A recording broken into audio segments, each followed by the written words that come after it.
David Van Owen, the protagonist, is moving to a new, rundown house. He drives in and is greeted by his daughter, Jessica Van Owen. They excitedly check out the rest of the house, but while Jessica is going through the kitchen, David stumbles upon a closet within another closet and finds $100 on the floor, with which they decide to buy some Chinese takeout as dinner. While they dine using a cardboard box as a table, David thanks Jessica for the help and plans what to do next with the house. Jessica tells her dad that she's going out with a Harvey's store manager named Zach Kennedy. They chat about their life a bit, and David tells her daughter that he's probably going to get a promotion soon. Jessica tells her dad that she'll have some troubles paying for her medical bills from the next month, and he offers her that he'll pay for them when he gets his new job. They say goodbye to each other, and Jessica leaves to go back home. While driving in her car, she calls her boyfriend Zach and tells him about his dad. In her mind, David's divorce is taking a toll on him, as he's acting in a weird and unnatural way. The next morning, David is woken up by Alan Palms, his landscaper, who came in early to check on what he'll have to work on.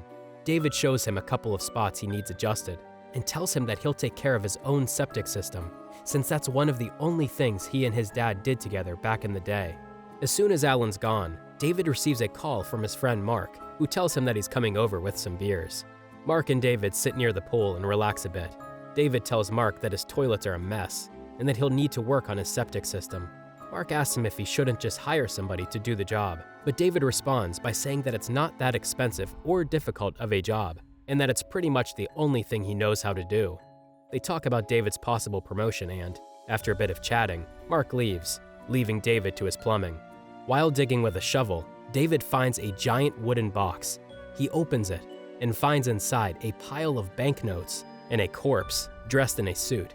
He takes some money out of the box, goes inside, marks some banknotes with a highlighter, and talks to himself in shock while washing his face. During the night, David wakes up and hears some ominous noises.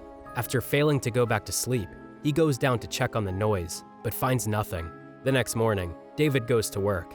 After sitting in his cubicle, he gets approached by his colleague Richard, who's overconfident about getting promoted to project manager. After telling Richard to leave him alone, David gets approached by his boss, Mr. Wu, who invites him to a walk after telling him that his team has done an incredible job. Mr. Wu shows him the project manager's office and promises him that this will be his new view from then on. David is ecstatic about this. He then asks to leave the office early to go to the bank, since he has to solve an account discrepancy. At the bank, an accountant asks David if he has to deposit an inheritance of $2 million in cash. After some babbling, David is told by the accountant that depositing such a large sum in cash, with little to no documentation about it, will surely alert the government, and people would start asking questions. The two talk some more about the situation. David, who's now tending to his garden, can't stop thinking about his situation. He can't hold himself and gets out all the money from the box.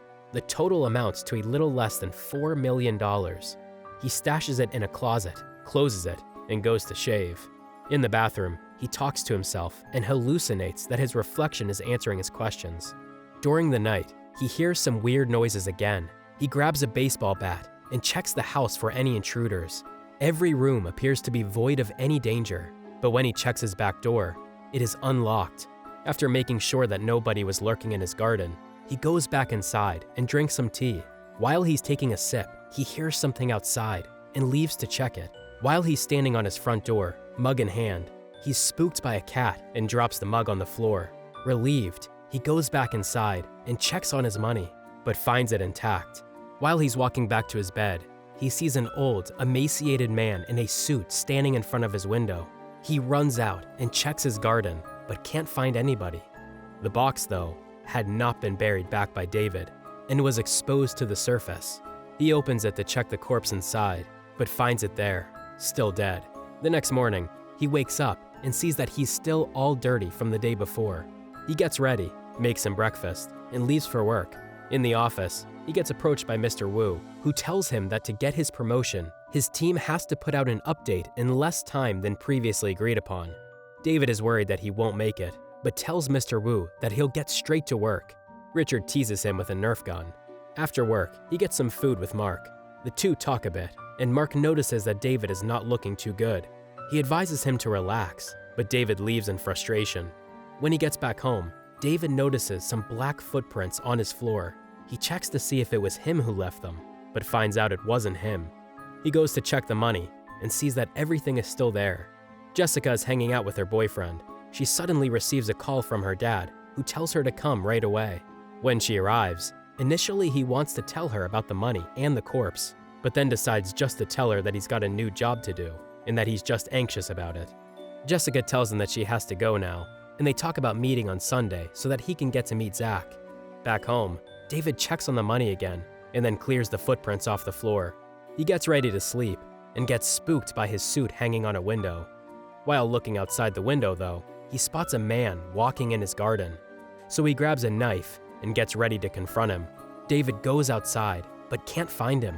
He gets back inside and starts putting all his money in a bag to bury it again.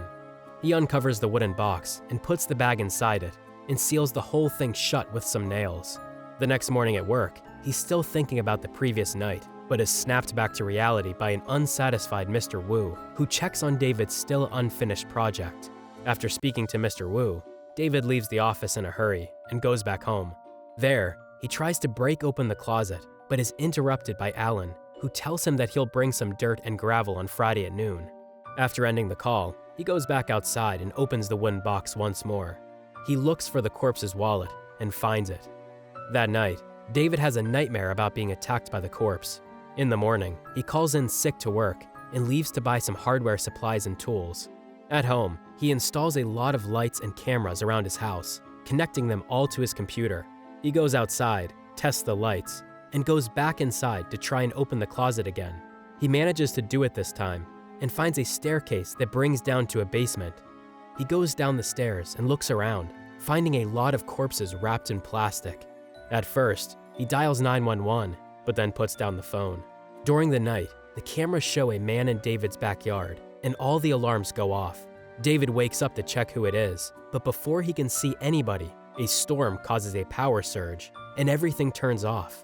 When the power comes back on, David sees that the man has made his way to his bedroom door and starts banging on it with his head. He looks in horror as the man shows his face to the camera and is revealed to be the corpse inside the box. The undead corpse then makes his way down the stairs and out of the house, while David grabs a baseball bat and runs outside to fight him.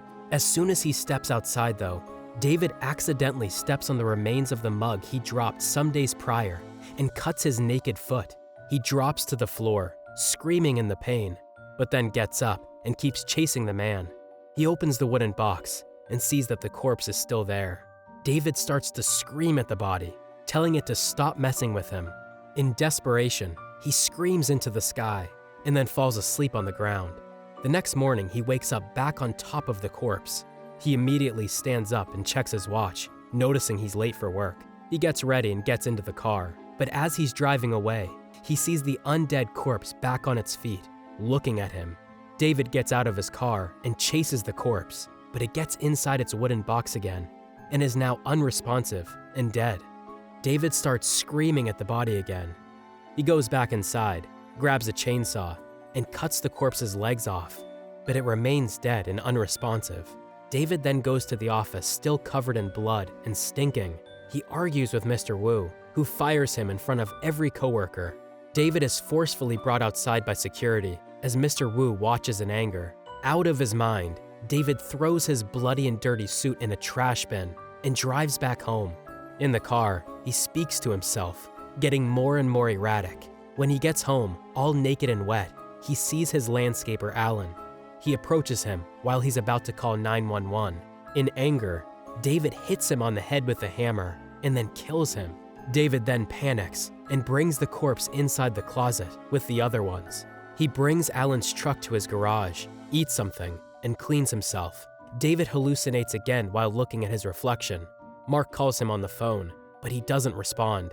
David finally goes to sleep. During the night, he's woken up yet another time by an alarm. He sees another man through the cameras and goes down the stairs to kill him. When he's in his kitchen, he sees that it's his friend Mark, but still brutally murders him with an electric drill. After he's killed his best friend, David stashes his body in the closet. He hears his kettle whistling and goes back up to have his tea. David goes back outside to get his money. He takes the bag from the wooden coffin and brings it inside. After, He showers and erratically goes through his stuff, counting his money and looking outside the window like the maniac he has become. He pretends to be playing checkers with the bag of money, but then snaps and throws the board across the room. Then, he watches a movie together with his bag of money and falls asleep. He's waken up by his doorbell.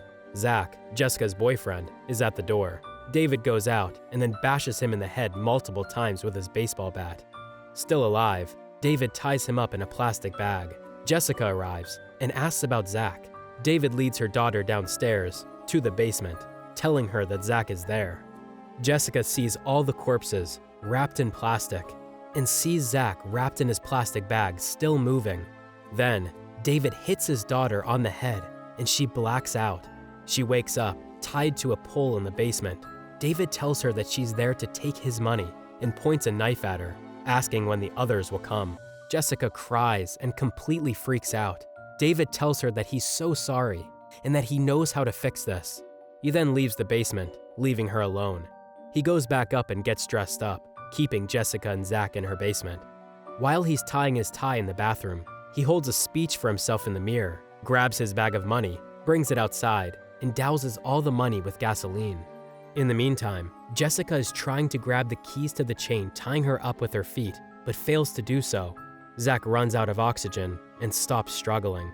David can't bring himself to burn the money, so he just lays in the wooden coffin next to them and closes the lid, leaving everything behind, weirdly and unnaturally.